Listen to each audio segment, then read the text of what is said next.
Bem-vindos ao Quem Bebe por Gosto, um podcast sobre cerveja artesanal que dá a voz aos protagonistas e quem tanto adora cerveja.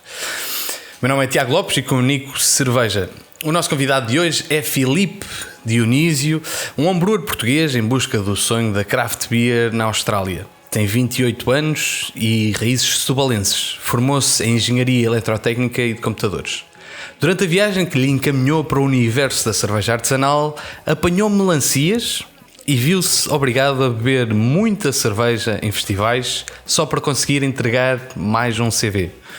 Juntamente com Daniela Abreu, também setubalense, tem vindo a trabalhar para abrir a sua própria cervejeira, mas viram o sonho adiado pela pandemia e quando lhe perguntava se esta era a altura infeliz, se de facto esta altura era infeliz, disse-me que abriu mais portas do que fechou e vamos descobrir precisamente o que é que isso significa.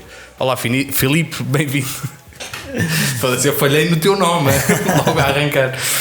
Como é que Boas, estás? Tiago, tudo bem? Olha, em primeiro lugar, obrigado pelo convite. Ora é essa, agradeço eu. Tenho uma pergunta, aliás, não posso começar de outra forma, que é perguntando-te quando é que descobriste que o Pai Natal não existia? Bem, essa já foi uns bons aninhos atrás e foi efetivamente quando descobri que o Pai Natal era o meu tio. Mas Tio Natal. Pronto, tio Natal, exatamente. Na altura ainda me dava umas prendas, agora já nem por isso, mas pronto. Tens que tu começar a desempenhar essa função, pois, acho que já tardou mais, mas pronto. Certo. Como é que começou a tua jornada pela craft beer? A minha jornada pela craft beer, bem, eu acho que foi mais ou menos em 2014. Em 2014 eu estava a fazer Erasmus na Polónia e, como tu podes calcular, Erasmus na Polónia, eu só me interessava pelo pint mais barato de cerveja com um shot de vodka de lá dentro. Isso era a minha grande preocupação. Até que por volta de março, abril, fui ter que, com um amigo meu a Amsterdão, fui a Amsterdão há imensos anos, que agora é um dos meus melhores amigos, e ele levou-me a uma cervejaria lá, que é, os holandeses que me perdoem, mas é Barrau, Rautai, algo assim, um moinho que tem uma avestruz e não sei o quê, e foi aí que bebi a minha primeira cerveja diferente, uma triple. Eu bebi aquilo e foi tipo, o que é isto? Isto não é o que eu estou habituado a beber. Pronto, e a partir daí ele começou a dar-me a beber cervejas diferentes e coisas completamente diferentes, e stouts fumadas e porters e umas IPAs, umas IPAs completamente diferentes do que eu estava habituado, e eu comecei tipo, o que é isto? Há mais além daquele pint com um shot de vodka lá dentro. Certo. E acho que foi a partir daí. E depois, entretanto, segundo que sei, tiveste uma viagem que te marcou especialmente. Exato. Isso, pronto, começou tudo em 2014 e eu aí ganhei outra sensibilidade, mas não me entreguei muito à craft. Mas pronto, ganhei outra sensibilidade. Mas em 2018, se não me engano, em fevereiro, pronto, eu e esse meu amigo fomos para a Islândia. Fizemos uma road trip durante o inverno, e na altura, na Islândia, a cena da craft beer lá já era se calhar bem mais evoluída do que era em Portugal. Okay? E pronto, nós fomos no inverno, foi uma road trip, não foi meio de uma caravana, numa carrinha, não sei o quê, e apanhámos as tempestades de neve todas. Que na Islândia, imagino. Exato, que... em fevereiro. E o que é que isso significa? Significa que havia alturas em que íamos ficar 2 ou 3 dias no mesmo sítio. Pronto, como nós já sabíamos que boa oportunidade. Exatamente, que a tempestade ia acontecer no dia a seguir, vamos à Bottle Shop primeiro. Bem, chegávamos lá para uma oferta gigante e nós, se calhar vamos ter que provar uma de cada um. Certo. Até um episódio muito giro, que foi uma das piores tempestades que tivemos. Ficamos para aí 3 dias no mesmo sítio. Vamos à Bottle Shop, um carregamento gigante, tudo o que havia de craft beer. Chegamos à caixa e a senhora olha para nós, olha para a nossa carrinha lá fora, super preocupada. Vocês sabiam que vem uma tempestade gigante, vocês de certeza que estão bem, não sei o quê, não sei o que mais. E nós, pois, se calhar vamos mais 2. Não, e ela depois olha para o nosso carregamento de cerveja e é assim, You'll be fine. You'll be fine. Certo. É das poucas vezes em que uma crise meteorológica é um bom sinal. É um bom sinal. E também foi nessa viagem que esse meu amigo me convenceu a instalar o Untapped. Ele na altura tinha pá, 90 cervejas no check-in, pá, 90 cervejas. Eu nunca ia ter 90 cervejas. Atualmente eu quase nas 1000, mas é tranquilo. Claro, depois nós olhamos sempre para o Untappd. Eu atualmente não uso, mas reconheço que um gajo quando vê tipo, outras pessoas, é tipo, pá, como é que é possível aquela pessoa já provou 150 cervejas diferentes e depois chegamos lá e percebemos que. Pois eu num ano consegui provar 800. Certo. Acho que foi. Tudo pelo bem da ciência, Tudo não é? pelo bem da ciência. Claro. E depois tu foste viver para Munique, Exato. onde imagino que tiveste acesso a um tipo de cerveja mais clássico. Mais clássico. Bem, eu estava a trabalhar, eu na altura trabalhava como engenheiro de automação, programava linhas de produção, automóvel, e estava num projeto na BMW, então tive quase um ano a viver em Munique. E claro, era toda aquela cultura das Hellas, aquelas lagers extraordinárias, que eu hoje em dia arrependo-me de cada uma que não bebi. Certo. Porque às vezes vou aí a diferentes sítios, não tem uma lager alemã, não sei o quê, ninguém quer saber disso, ninguém quer saber disso, mas eu quero, tenho tantas saudades de beber uma e não sei o quê, tudo que era Doppelbock, vai subir. Portanto foi também ali algo novo para mim. E como é que sou mais ainda o gosto pela cerveja. E na altura também estava a haver ali uma explosão da craft beer na Europa. E na altura na Alemanha, eu descobri lembro-me que descobri uma bottle shop em Munique, e o dono disse-me, tenho aqui umas cervejas diferentes, completamente fora do comum, e eram os primeiros lotes da Frau Gruber. De Frau Gruber, não sei se conheces. Já ouvi falar. Provavelmente foi a primeira New England que eu bebi. E que na altura foi, parece um sumo de pêssego ou de laranja ou whatever. E foi aí, e também foi aí que se calhar a coisa se começou começou a expandir-se mais, e fiquei assim mais, isto se antigamente me espantava com uma triple, isto então parece um sumo de laranja, isto é o quê? Certo. E então pronto.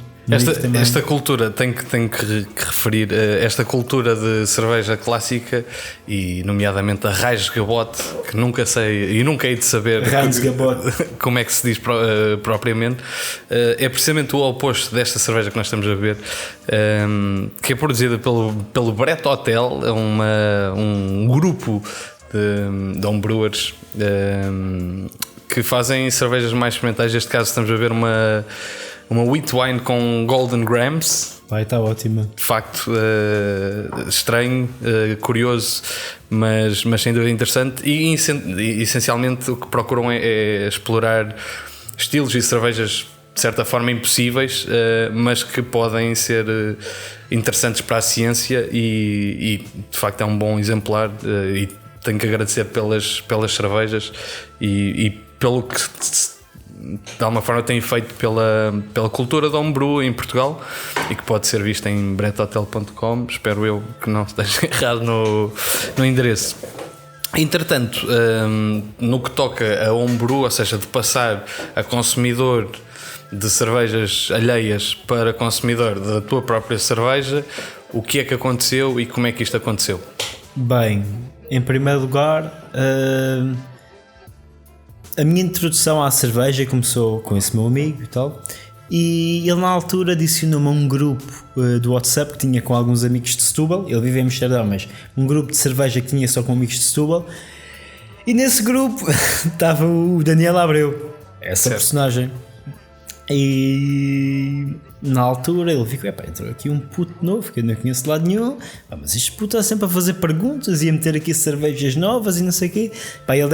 Isto sou eu a supor que a cabeça dele estava a funcionar assim. Deixa-me lá começar a meter conversa com ele. Ele começou a falar comigo e não sei o quê, não sei o que mais, e não sei o quê, e tens que vir aqui um dia ter comigo, e vamos a Lisboa beber umas cervejas e não sei o quê, não sei o que mais. E começámos ali a desenvolver o tema da cerveja, e eu na altura perguntei-lhe, olha, Daniel, eu gostava mesmo era de começar a ler uns livros sobre cerveja, meu. E ele, eu posso ajudar com isso, e deu-me agora esquece-me o livro do John Palmer, o How to Brew. Deu-me o link, eu encomendei, acho que até veio da Sovina na altura, acho que era a Sovina que vendia esses livros, exatamente. O How to Brew, contente na altura. E na altura eu já tinha planeado uma nova jornada para a minha vida, e então pensei, bem, isto vai ser o livro perfeito para ler durante essa jornada, mas ainda nem fazia ideia que ia começar a fazer cerveja em casa. Atenção, isto foi só abrir-se ali e epá, isto deve ser um processo brutal, e se eu gosto tanto de beber, se calhar até vou gostar, como gosto de cozinhar, se calhar até vou gostar de fazer. E pronto, a conversa daí evoluiu, eu já sabia que o Daniel fazia e pronto, começou um bocado aí. E depois, de alguma forma, tu estavas na Austrália? Não, calma, primeiro foi, eu despedi-me.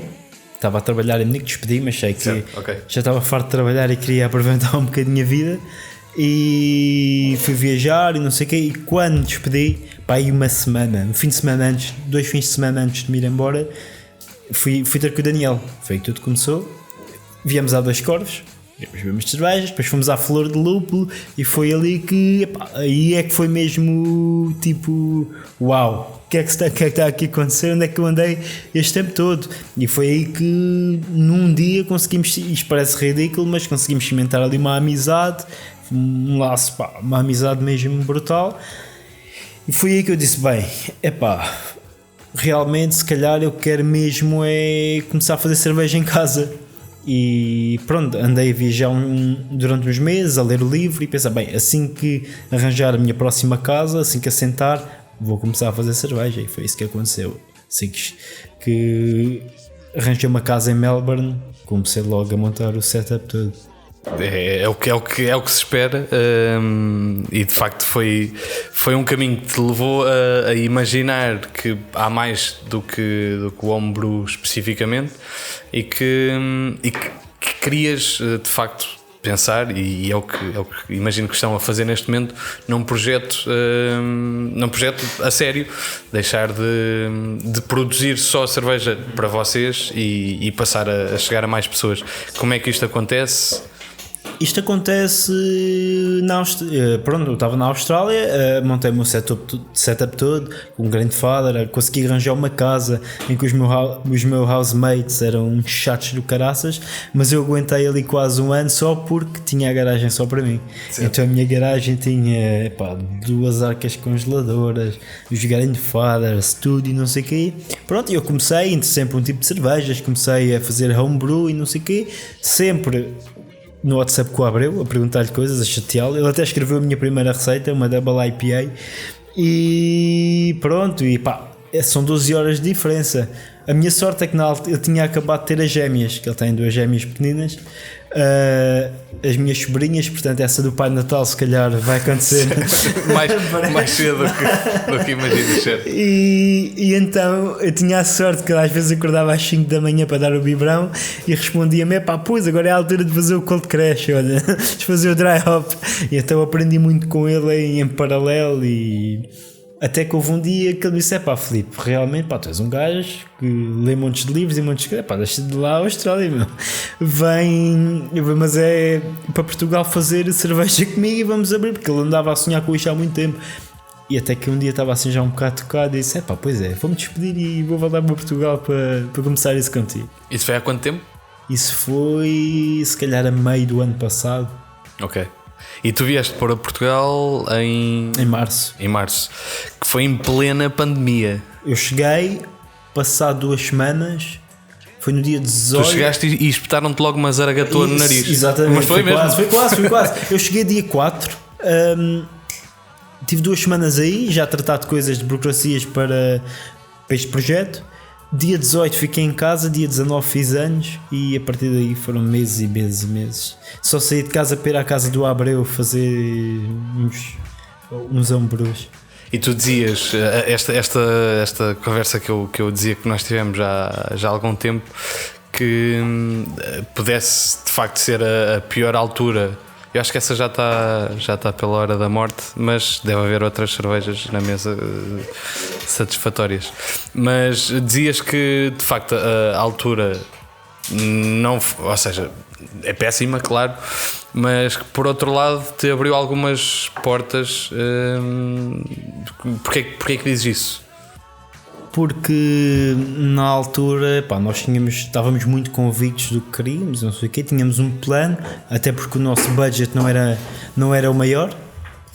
E estávamos muito convictos, tínhamos um plano traçado e pronto, tu quando começas qualquer coisa, quando tens um projeto, estás muito stick to the plan, certo?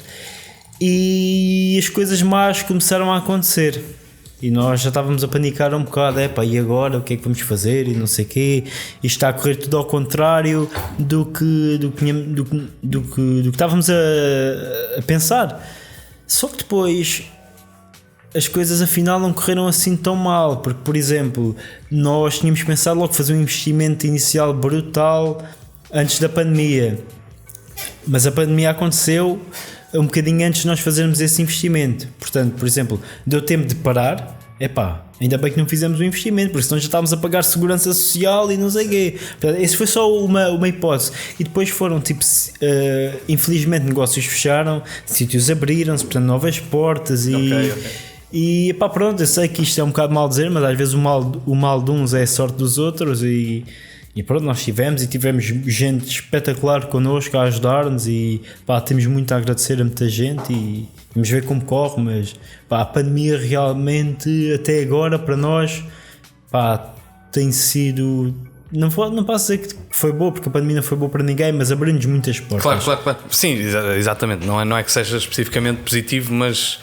obviamente o facto de alguns mercados ou de alguns negócios que não estavam a correr tão bem, eventualmente optarem por outros caminhos. E foi também tem essa nuance de, antes de começarmos a investir, deu-nos a oportunidade de, vamos esperar mais uns meses, porque senão já vamos estar a pagar certas coisas e não sei o quê. E nisso deu-nos a oportunidade de pautar os timings das coisas. Também foi bom. E agora, hoje em dia, o que é que está a acontecer? Qual é o ponto? O que é que está a acontecer hoje? O que é que fizeste ontem? Ontem, além de beber copos. Ontem estive a limpar a fábrica, meu. Ok. Foi. Já há um espaço. Já há um espaço em Setúbal, já está a ser limpo. Brevemente os equipamentos vão ser instalados. Já temos a maioria do equipamento na fábrica. Ok. Neste momento também temos já todo o branding a ser executado, ilustração. Nisto tenho mesmo que agradecer, porque quando todo este processo surgiu, é que caímos em nós e percebemos que temos amigos incríveis, super talentosos, e temos mesmo a sorte de ter amigos super talentosos que são e que nos deram a mão. E acho que tudo o que vem daí de branding não sei o que é brutal, mas somos uns sortudos porque temos mesmo amigos super talentosos a ajudarem-nos. E pronto, portanto agora estamos nessa fase de construção do branding, montagem dos equipamentos e pronto. Qual é a expectativa de arranque? Se tudo correr como está a correr, se calhar janeiro de 2021. Ok. Só para começar o ano. Boa. É uma boa forma de começar o ano, sem dúvida alguma. Partimos agora para as perguntas do público, que são normalmente feitas através das redes sociais. Por isso sigam-nos no Facebook e Instagram, onde anunciamos quem são os convidados seguintes e a partir daí podem fazer perguntas. Podem também fazer perguntas através do WhatsApp, onde o número é indicado precisamente para usar um formato mais inovador, digamos. Quer dizer, talvez não inovador, mas pelo menos mais, como ouso dizer, mais dinâmico. Portanto, temos ainda em formato analógico a pergunta da Beta Beer, que te diz, e é pertinente: Beta Beer, é verdade que na Austrália a cerveja é tão cara que muitos acabam fazendo em casa? Sinceramente, mais ou menos. Há ali dois. Quem está diretamente ligado à craft beer, não.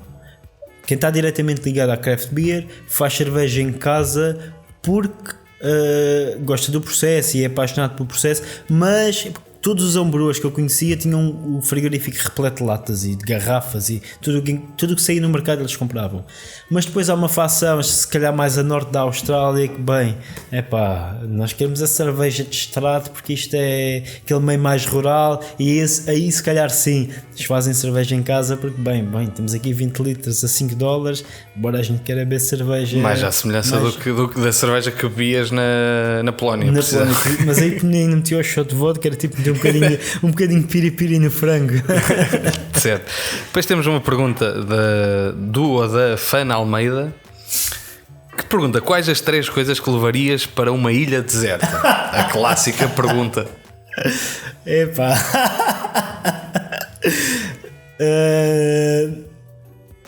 3 coisas que eu levaria para uma ilha deserta. Bem, se calhar uma lata de uma boa IPA, um livro sobre cerveja. Epá, terceiro não posso dizer. Tem que ser. Tem que ser. Epá. A terceira, uma garrafa de vodka. O que é que viste de diferente no mercado australiano, que é um mercado já bastante maduro comparativamente com o mercado português? O mercado australiano, sinceramente a Austrália, se calhar há 5 anos atrás, estava no mesmo ponto em que Portugal está hoje em dia. Portanto, aquilo foi tipo uma evolução mesmo exponencial. O que é que eu vi no mercado australiano? Aliás, deixa-me interromper-te, que vai precisamente de encontrar à pergunta que tu vais responder, talvez, e que talvez adicione aqui um novo layer. Filipe, em primeiro lugar, votos de muito sucesso, correu tudo muito bem no teu novo projeto. Espero ter por aí belas cervejas para provar. Em segundo, o que é que te fez mudar para Portugal, saindo do mercado de mais de 200 milhões de euros valor na Austrália, para um tão pequenino e ainda tão novo como o nosso? Boa sorte, felicidades. Uma pergunta do Ricardo Sousa da Lovecraft, que acho que vai de encontro a esta pergunta e eventualmente à tua resposta. Uma boa pergunta. Às vezes eu acordo e não me pergunto.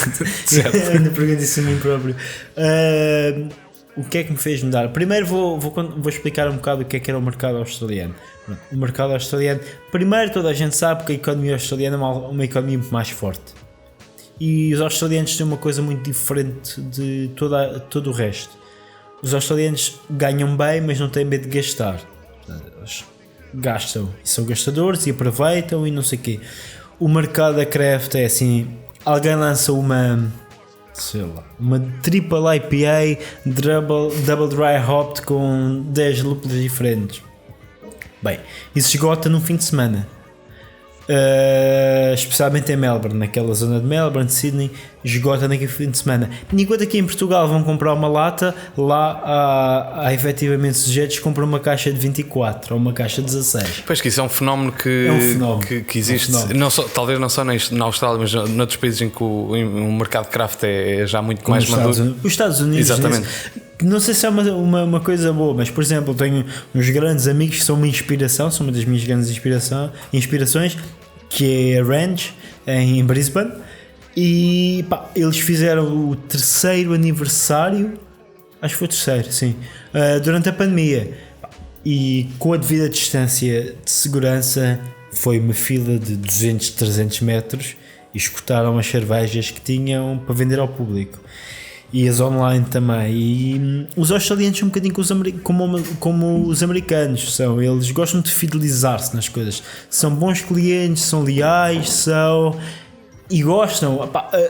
Como é que eu ia dizer? A gastronomia, por exemplo, a gastronomia australiana não é uma gastronomia forte. Não chegas à Austrália e deixa-me ir lá comer um prato típico australiano, porque isso não é nada. Porque não existe. Porque é um país recente, atenção. Mas tens uma gastronomia muito variada de diversos pontos, especialmente no Vietnã, por causa da guerra, que houve uma grande imigração para a Austrália, tudo o que é Ásia, Itália, Grécia, existe uma cultura muito diversificada e os australianos têm um palato incrível. Eles sabem, embora não tenham uma cultura gastronómica forte, eles têm um palato muito bom, muito desenvolvido. Como e porquê? Por causa da imigração, porque é um país de imigrantes, ok? E na cerveja, eles estão sempre prontos a provar coisas novas e gostam. E se alguém, é incrível. esta semana vou poupar dinheiro para comprar não sei o quê, ou mesmo só vou poupar dinheiro porque não gastar muito dinheiro. Ok, chegava à sexta-feira, tinha não sei o quê a lançar uma Double IPA, tinha outra a lançar uma Sour com asas de morcego e bochechas de bebê. Fogo. Olha, pelo menos essas duas têm que comprar, mas depois vinha sempre um terceiro que lançava não sei o quê e andava sempre nesta vida, porque embora haja muitas breweries, a Austrália tem uma concentração de cervejeiras gigante, existe sempre essa coisa da novidade e não sei o quê, e aquele nicho, e muita informação, muitas redes sociais, e quem está na craft, que é muita gente atualmente. E acho que isso também se deve muito àquele interesse por novos sabores, não sei o que existe na Austrália. Embora não haja uma cultura muito grande de gastronomia, existe uma aptidão para absorver novos sabores. E álcool, absorver álcool também. Álcool. Não, mas é curioso porque lá está, tipo, eu acho que em Portugal nós importamos muita cultura, eu acho que mais que nada americana e aspiracional do que acontece nos Estados Unidos, e queremos de certa forma replicar o que acontece em Portugal. E é comum tu ouvir histórias das filas longas e intermináveis em que a malta vai lá comprar um 24-pack. Que não tem de ser uma coisa positiva, por sinal. Claro, de acordo, mas por outro lado, a nível de negócio, potencia fazer alguns lançamentos. Claro. Eu acho que eu recordo-me de ouvir há muito pouco tempo alguém da indústria brasileira a falar disso como absolutamente com um ponto negativo, a procura de novidades, e depois ou seja, não havia um ponto positivo Claro que há. Eu por acaso há pouco tempo tive uma conversa dessas com o Zé da Sadina, e ele dizia que quando eu estava no Brasil havia lá uma cervejeira em Curitiba, ele tinha lá uns fermentadores cá fora, tipo como as adegas têm, com o vinho cá fora, ele fazia ali uma sexta-feira de growlers e não sei o quê. Aquilo eram filas de 200 metros, tudo com uma garrafa. Alguns até diziam quase o garrafão do detergente já lavado e não sei o quê. E chegavam, abasteciam, não sei o quê, e depois entretinham-se na conversa com os amigos cá fora, e quando davam por eles estavam outra vez na fila para encher. Isso não tem que ser necessariamente mau, mas também. Mas era boa cerveja nesse caso? Não? Não sei, não estava lá. Tens perguntado ao Zé. Porque eu acho que essa cultura, eu acho que por um lado. É curioso, no Brasil eu ouço, no Brasil fala-se muito das coisas menos positivas de uma forma muito aberta, e a questão de fazeres uma cerveja nova porque tens que vender e fazeres a mesma cerveja com chegar ao cúmulo de fazes uma cerveja com Citra, Mosaic e Centennial, e depois fazes uma cerveja com Centennial, Mosaic e Citra, e metes outro nome porque tem que ser, sei lá, Cloudwater é um exemplo disso por um lado, e por outro lado não, pode ser injusto classificar assim, mas que tens sempre novidades e que vive absolutamente das novidades. Exatamente. E há uma vertente muito, por um lado, positiva, em que tens variedade, mas por outro lado pode ser negativa. Sim, é um bocado, e há aquela saturação, sempre os mesmos estilos, as mesmas coisas. Assim, se tiveres, lá está, se estiveres à procura se estiveres mesmo à procura das diferenças, vai ser sempre o entusiasmante. Se estás só à procura de uma cerveja nova, se calhar aquilo vai saber ao mesmo. Percebes? Mas se calhar interessa-me a mim que quer provar o melhor para fazer o melhor, mas se calhar o consumidor comum, ou então que só lhes vai interessar por causa do Untappd. O Untappd Ticker, que existe também, mas é isso, que há uma parte do mercado que é satisfeita só com isso. Eu, por exemplo, eu mais que nunca estou naquela de quero cervejas que consiga estar a bebê-las o dia inteiro. Não me interessa que cerveja session beers, e não me interessa se é repetido ou não. E há uns bons exemplos no mercado português, felizmente, que interessa-me. Eu quero estar a beber a mesma cerveja, uma cerveja que consiga estar a beber o dia todo e que seja boa, e depois daí eu acho que tudo bem também. Mas depois também vejo aquelas cores todas nas arcas com as latas, e certo. É a minha lojinha de gomas, como se costuma dizer. Eu acho que depois também daí vem a questão do low ABV e tudo mais, que eu imagino, por acaso não sei como é que isso está, esse fenómeno na Austrália. Eu na Suécia havia muita questão do 3,5%, a cerveja abaixo de 3,5% podes ter o takeaway, acima de 3,5% já só no monopólio do Estado. Não, sim, eu sei que isso na Suécia acontece, mas é por questões históricas e governamentais. E porque a malta de facto tem depressão severa, certo. E o álcool é um refúgio. Na Austrália não, mas as cervejas com low ABV, especialmente as sours com fruta, são muito famosas por causa do tempo e sim, é muito famosa, são muito famosas. Mas não tem nada a ver com uma questão de legislação nem nada, é mesmo só uma questão cultural, não sei. Pois, eventualmente. Diz-me lá, tu em Melbourne juntaste a um clube local de homebrewing e eu quero saber o que é um clube local de homebrewing, por um lado, e se isso é aplicável em Portugal e de que forma? Certo, eu juntei-me aos Merry Mashers, eles infelizmente não percebem português, mas vou deixar um grande abraço para todos porque era mesmo um clube especial, porque como podes imaginar, um clube de homebrewers é um clube com gente muito especial, gente muito estranha também. E muitos dos membros eram. O que é que foda-se? Isso foi um sorriso dela. Okay. Conta lá que eles não vão perceber. Eles não vão perceber qual era a personagem mais estranha do Mary. Tinhas ali muitas últimas Coca-Colas do deserto, meu. Tinhas ali malta que dizias: de onde é que este gajo saiu, meu? Malta incrível, atenção. Incrível, mas muito especial. Tens que anda lá que eu estou a tentar puxar o fio. Eu tinha um grande amigo meu que era. Ele não era brewer, como é que eu posso. Ele tinha uma marca que era muito conhecida e muito famosa, mas eles só faziam contracting. E até era na brewery onde eu trabalhava mais. Ok? Um gajo com rastas e não sei o que, um gajo incrível e que tinha um anexo na casa dele só para homebrewing. Mas quando eu digo um anexo, é maior, se calhar é maior que a minha casa e a tua juntas, ok? É tipo uma vivenda nas traseiras da vivenda dele. E tinha 14 taps, 14 torneiras. Tinha uma parte de uma garagem com 20 fermentadores só para fermentação espontânea.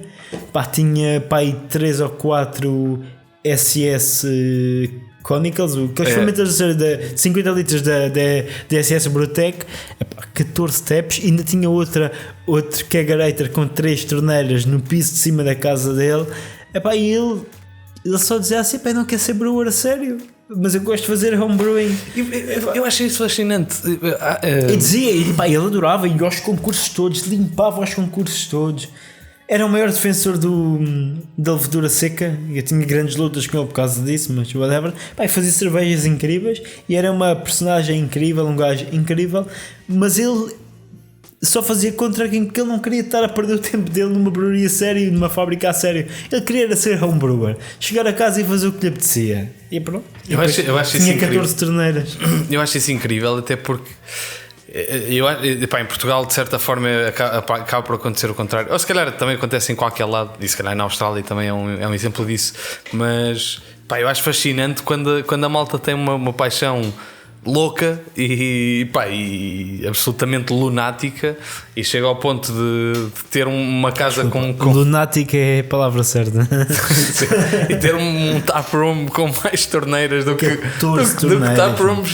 14 torneiras mesmo. E tinha uma despensa só com culturas que, por exemplo, ele bebia Wild Ale, estás a ver?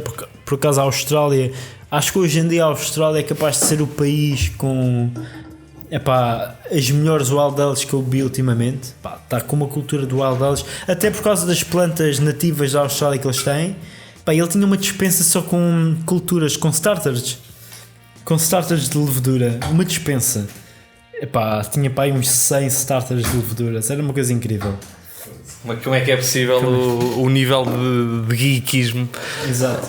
Tu depois, meio geek, meio hero, grande ponte, fizeste uma entrevista para a denominada Homebrew Heroes, ou era um segmento de uma revista de cerveja australiana, e dizias-me que até as tuas vizinhas te pediam autógrafos.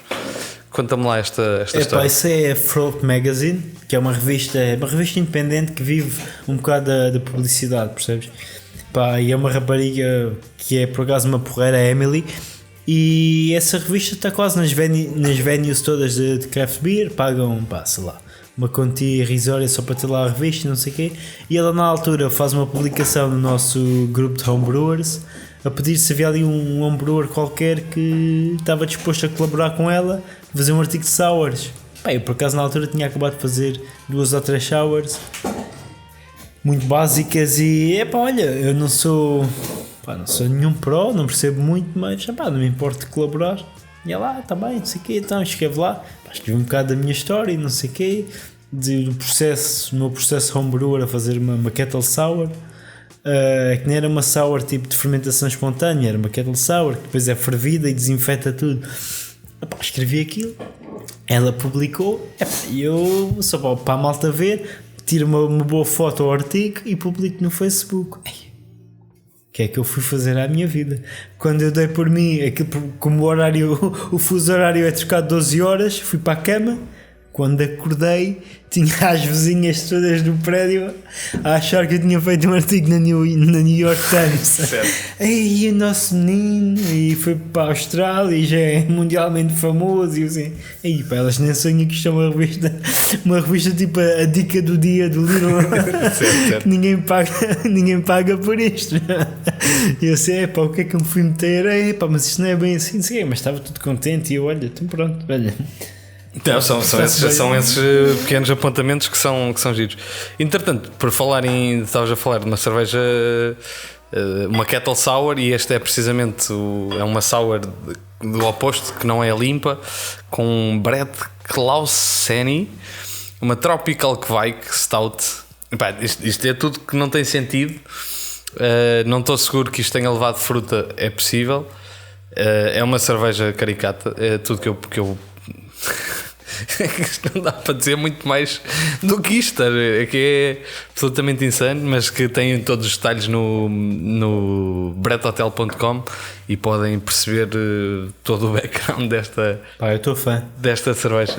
Pá, para além de, por um lado, provar experiências absolutamente insanas e prazerosas, alimentou o meu desconhecimento e agora conhecimento da arte da sabragem ao machado, que é o que estas garrafas me têm, bons serões de sabragem com utensílios não ideais, mas não vamos falar disso agora. Tu trabalhas na Austrália, na Austrália, trabalhavas com uma empresa de mobile canning, de enlatamento nómada, não sei se é a tradução ideal. Perfeito. O que é que qual era o teu papel e de que forma é que isto contribuiu para o teu conhecimento de cervejeiro? Pronto, o meu papel, basicamente, a empresa era eu e os meus 2 chefes, os meus 2 patrões. Geralmente trabalhava mais com um deles, que o outro tinha outro trabalho, só aparecia quando era preciso. E pronto, nós todos os dias íamos para uma cervejeira diferente enlatar cerveja. O que é que isso contribuiu para o meu crescimento enquanto cervejeiro e enquanto consumidor de cerveja? Eu todos os dias tinha a oportunidade de estar numa fábrica diferente. Todos os dias tinha a oportunidade de falar com um cervejeiro diferente.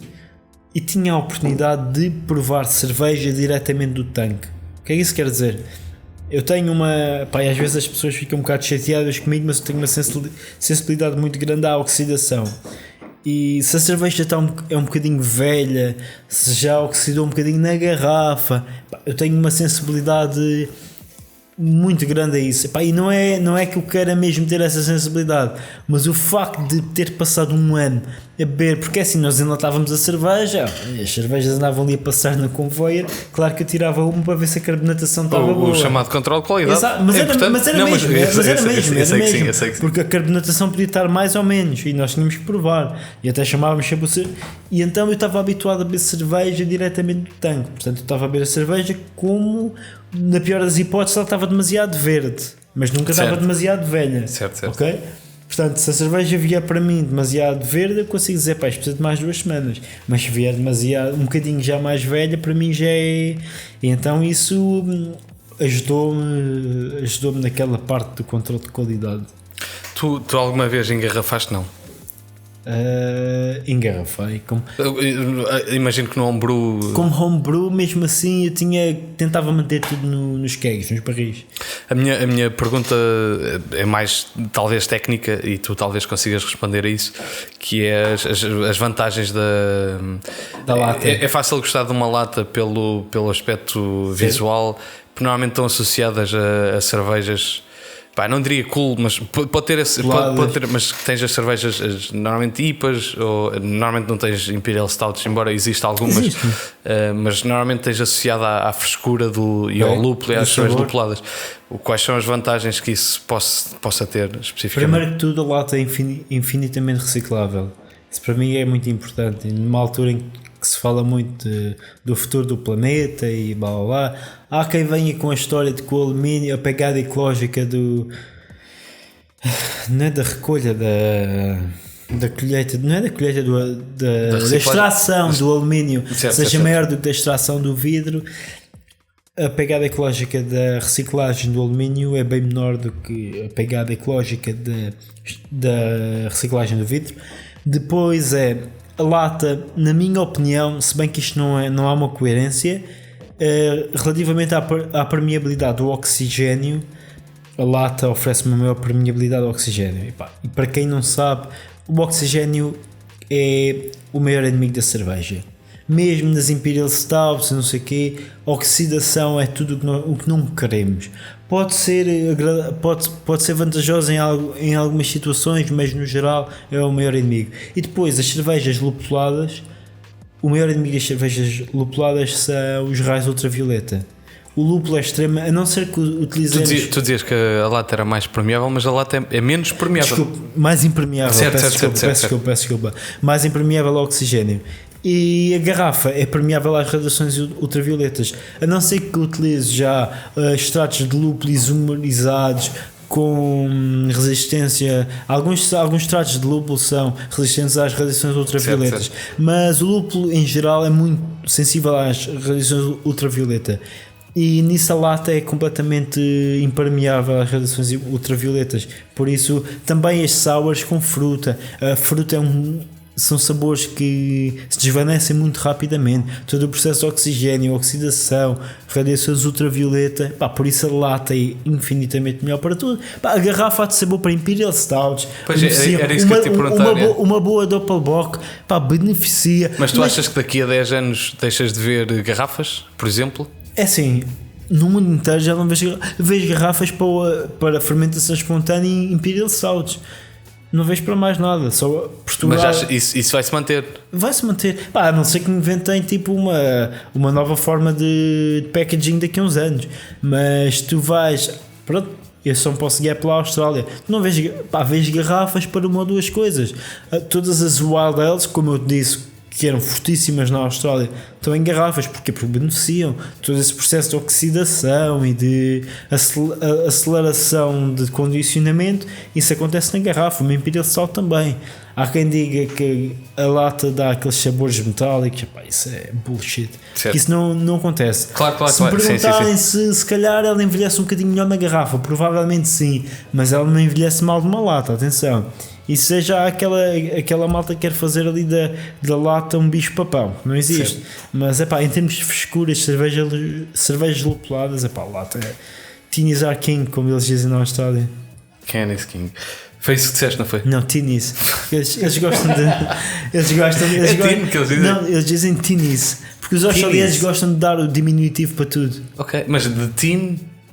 Teeny's, yeah. Mas em vez de dizer Ken. Eles dizem Teeny's. Ok. Teeny's, mate. Pronto, nice. Pergunta-te, Bruno Venâncio: bebeste muita cerveja pela torneira na Austrália? Quando tinha os copos todos a lavar, bebi. Eu sinto que há uma base verídica daqui. Depois pergunta-te o Gil Batista: porque é que os Wombats fazem merda ao quadrado? E eu confesso que fui verificar, e é possível que eu tenha uma resposta lógica para isto, mas quero ouvir primeiro a tua resposta. Se calhar porque comem os resíduos do grão, não sei. Faço ideia, mas o wombats não é toda a minha A minha... Mas sabes que eles cagam ao quadrado. Não sabia. É a única linha. Foda-se. Olha, agora momento. Por favor, pá. Momento educativo. Eu até percebo de cangurus e de wallabies, mas de wombats, pá, por favor, até me vou pôr direito na cadeira.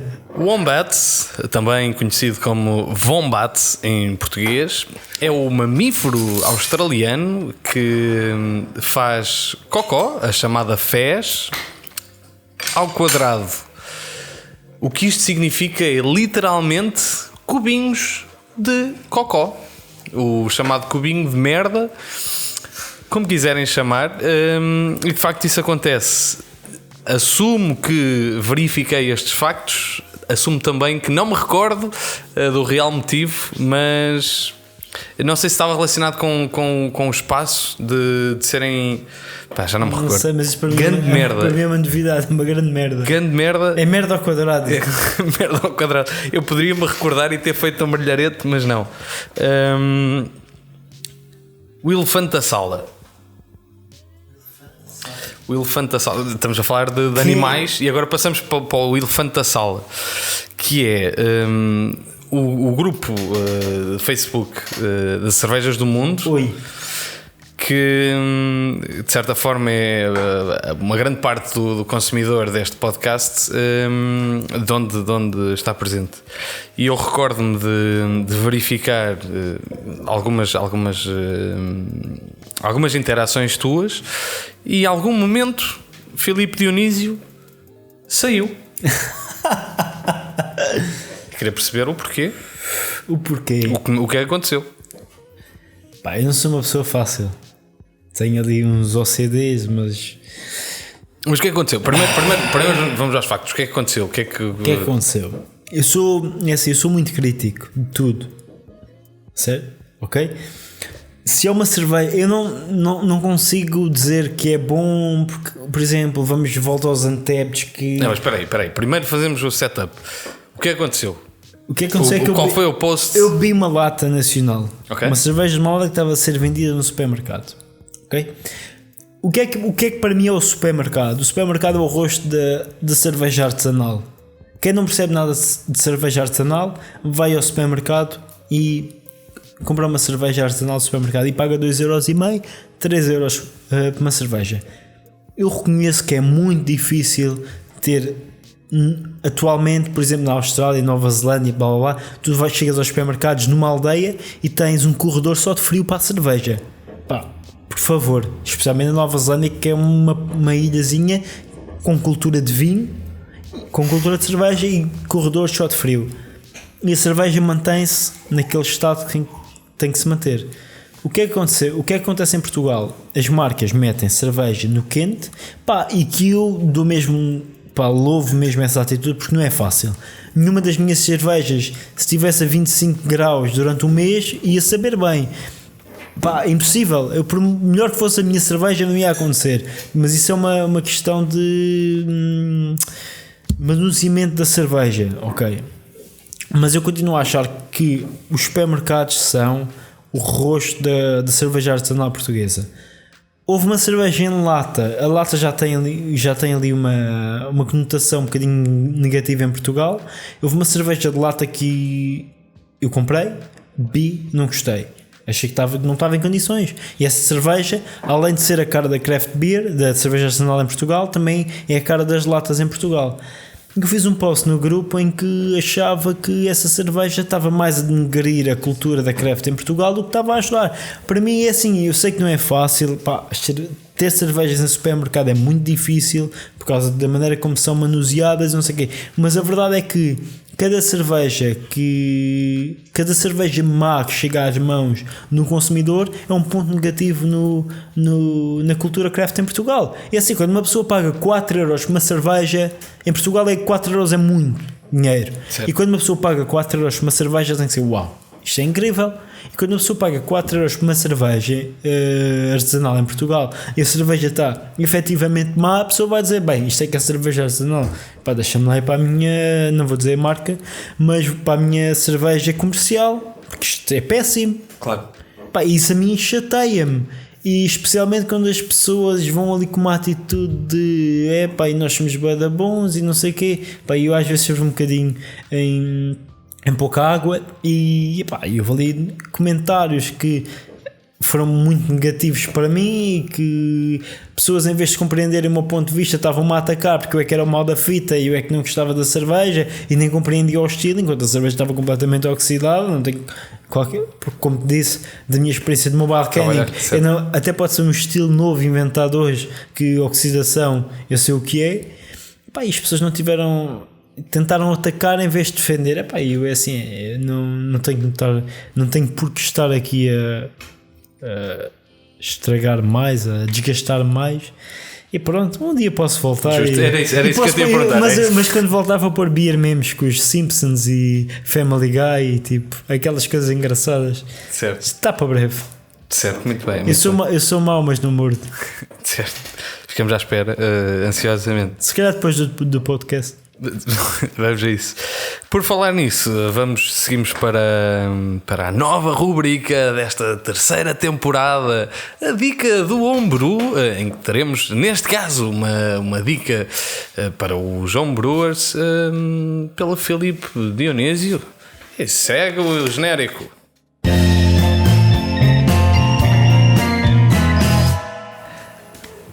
Para os novos Homebrewers, a minha dica é, eu sei que há muito aquela coisa de comprar sistemas novos, automatizados, os melhores fermentadores de aço inoxidável e de materiais HPTO, mas antes de investir num setup a sério, a minha dica é investam numa arca congeladora com um bom sensor de temperatura, porque o vosso processo pode ser o melhor, mas se não tiverem um bom controle de temperatura, de nada vale um bom processo, porque a magia de uma boa cerveja está na fermentação, na temperatura de fermentação, no controle da fermentação, e acho que é aí que vocês devem investir. Uma boa arca congeladora, aquelas arcas, com um bom sensor de temperatura, acho que é a minha grande dica para quem se está a iniciar no homebrewing, porque uma boa fermentação é a chave para uma boa cerveja. Acho que é isso. Muito bem, e aqui fica de facto a dica para o homebrewer e para essencialmente qualquer pessoa que queira fazer boa cerveja. Concordo em pleno que o controle de temperatura da fermentação é absolutamente crucial. Muito obrigado por teres aceito o convite, obrigado por esta conversa, e termina assim este episódio de Quem Bebe por Gosto, um podcast que dá a voz aos heróis e quem participa neste panorama da cerveja artesanal em Portugal. Um obrigado à Semente, um obrigado ao Brett Hotel pelas cervejas. Não se esqueçam de subscrever o canal do YouTube. Sigam também o Facebook e Instagram para poderem contribuir com os episódios, sabendo quem são os próximos convidados e fazendo perguntas. E assim me despeço para até o próximo episódio daqui a 15 dias com uma voz arrastada, como merece uma boa dose de cerveja. Bebam boa cerveja e até à próxima.